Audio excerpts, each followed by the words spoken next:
Toujours à Brazzaville, le directeur de l'Agence française de développement au Congo, Lionel Kaferini, a présenté au ministre de l'Aménagement du territoire, des infrastructures et de l'entretien routier Jean-Jacques Bouya les conclusions d'une mission visant la mise en place d'un programme d'utilisation durable des terres, prélude à la mise en œuvre de l'initiative CAFI.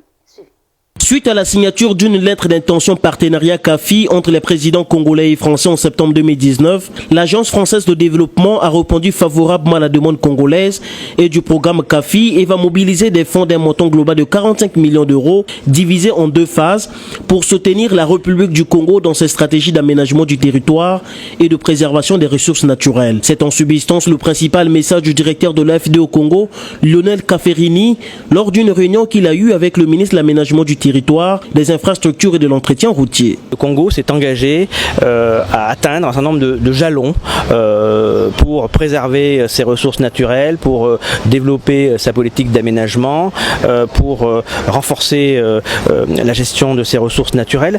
Et donc l'Agence française de développement a répondu à la demande du gouvernement congolais et du secrétariat de cette initiative CAFI pour préparer un programme d'utilisation des terres. Donc aujourd'hui, nous avons identifié les différentes composantes de ce programme. Ce programme sera financé par des ressources en don de l'initiative CAFI à travers deux phases successives.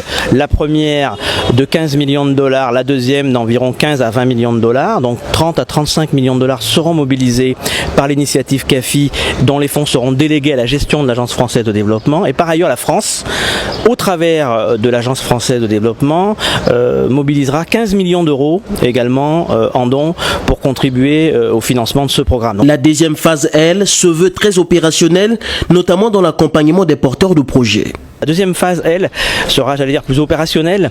Elle portera sur l'accompagnement très concret d'investissements dans le domaine de l'agriculture et de la forêt. Donc là, il s'agira vraiment de porter, d'accompagner des porteurs de financement ou bien une agriculture familiale au travers d'actions très pragmatiques pour développer l'agriculture. Là aussi, il s'agit de répondre aux orientations du Congo et notamment du chef de l'État, que le chef de l'État a rappelé lors de la campagne, arriver à mettre en place au Congo une véritable diversification économique. Se félicitant de cet appui important de la France, le ministre Jean-Jacques Bouya est satisfait de l'inclusivité du programme. C'est un appui important de la France et effectivement on peut dire que la lettre d'intention du 3 septembre 2019 commence à porter ses fruits.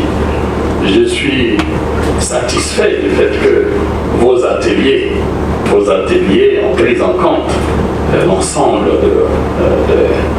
des structures concernées, c'est-à-dire l'administration publique, à peu près 13 ministères, que c'est dit, la société civile, les organisations de la société civile, les universitaires, vous l'avez dit, les représentants du secteur privé et les partenaires techniques et financiers. C'est une bonne chose.